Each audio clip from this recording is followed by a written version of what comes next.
Ahora bien, hay determinaciones que hay que realizar en el laboratorio sí o sí. Por ejemplo, los sólidos suspendidos, que es importante, se requiere una balanza, filtros de fibra de vidrio, se pesan, se necesita de un módulo filtrante, que es un embudo, un adaptador a un Kitasato, una malla filtrante en la que va a reposar nuestro filtro de fibra de vidrio. Una vez colocado, se coloca un clamp, se coloca el tapón de caucho.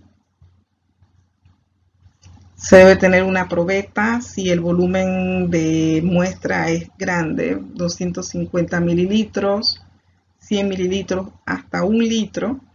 Es más cómodo y conveniente utilizar una probeta. Entonces hacemos el vertido, vamos a requerir un horno donde colocar nuestro filtro una vez que ya se ha evacuado toda la muestra, y lo vamos a evaporar, o sea, lo vamos a mantener a 103, 105 grados para evaporar el agua del filtro, que posteriormente va a ser de nuevo pesado. Vamos a tener entonces ahora la masa 2, que va a ser la masa del filtro más la masa de los sólidos suspendidos. Los sólidos suspendidos se expresan en miligramos por litro. Recuerden, es la diferencia gravimétrica entre la masa 2 y la masa 1 entre el volumen de muestra que se haya utilizado. Pongámoslo en litros. Otra determinación que señalamos importante es la de BO5. Nos está hablando del material degradable, biodegradable, y es realmente la diferencia o el consumo de oxígeno que tiene una muestra después de 5 días. Oxígeno consumido por bacterias en la oxidación de la materia orgánica biodegradable. Para hacer esta determinación necesitamos un recipiente o una botella de DBO, son aproximadamente de 300 mililitros, con una boca esmerilada y tapón. Se va a requerir el sensor polarográfico, debe tener una membrana semipermeable para el oxígeno y un agitador en la punta. También vamos a requerir de una incubadora que nos permita mantener la muestra por 5 días a 20 grados Celsius.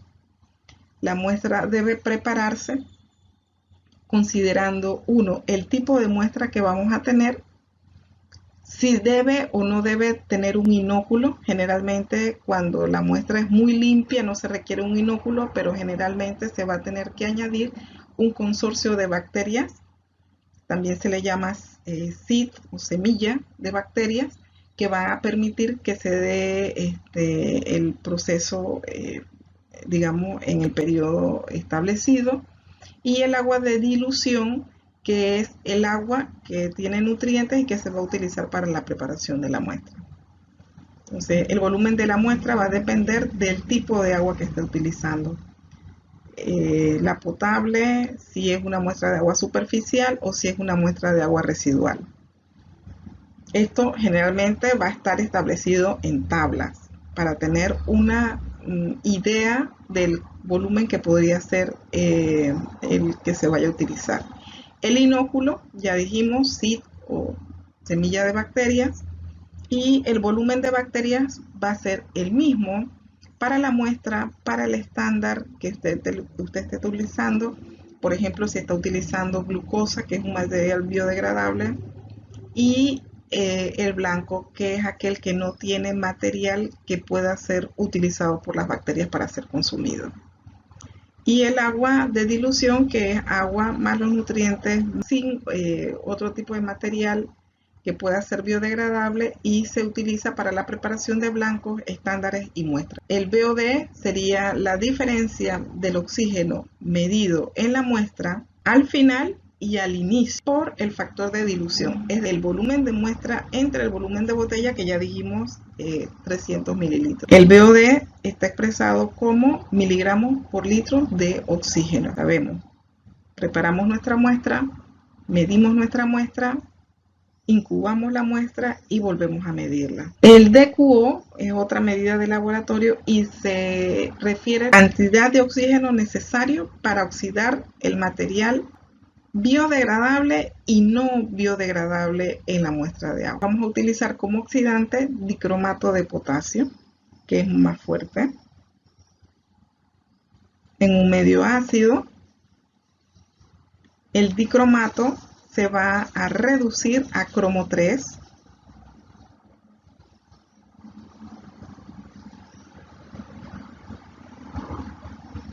Como son dos átomos de cromo, se coloca en el balance dos cromos acá y vamos a tener un delta electrónico de 6.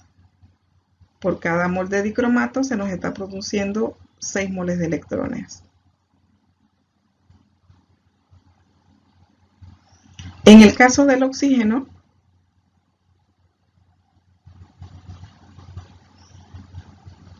tendríamos que el oxígeno tiene un estado de oxidación molecular, tiene un estado de oxidación de 0. Así que en el balance vamos a tener que tenemos por cada mol de oxígeno 4 electrones producidos, 4 moles de electrones producidos. Si relacionamos estos dos, entonces podemos tener que la relación entre el dicromato y el oxígeno, que sería de 1.5, ya que estamos utilizando como factor común los moles de electrones que se producen en la reducción de cada uno de estos oxidantes. Lo vamos a utilizar como un dato. La primera fase de la demanda química de oxígeno fue entonces la digestión de la muestra, o sea, la oxidación del material orgánico que estaba allí contenido. Y ahora tenemos que hacer la determinación de cuánto fue ese material orgánico, para lo cual necesitamos un medio de detección. En este caso, se utiliza una determinación redox, que consiste en hacer reaccionar el dicromato que está en exceso en el tubo de reacción, hacerlo reaccionar con un reductor, en este caso el sulfato ferroso amoniacal. Vamos a tratar la muestra y vamos a tratar un blanco. Vamos a obtener es realmente la diferencia. Tendríamos el dicromato que reaccionó en la muestra en el procedimiento. Entonces, dicromato sin reaccionar en la muestra se determina por valoración redox con sulfato ferroso amoniacal. Aquí en la imagen pueden observar la reacción y de esa reacción en esta estequiometría podemos tener el dato de 6 equivalentes de hierro por cada mol de dicromato. Como dijimos anteriormente, se titula un blanco y se titula la muestra, y volumen del titulante, o sea, de la diferencia de los títulos por la normalidad del sulfato ferroso amoniacal entre el volumen de muestra, nos va a dar la cantidad de equivalentes de hierro 2 por litros que se utilizaron. Pero ya nosotros también tenemos otros daditos allí. Sabemos que por cada mol de dicromato se están utilizando 6 equivalentes de hierro 2 y que por cada mol de dicromato es equivalente a 1.5 moles de oxígeno, y que un mol de oxígeno tiene 32 gramos de oxígeno y que 1 gramo son 1000 miligramos de lo que sea, ¿no? En este caso de oxígeno.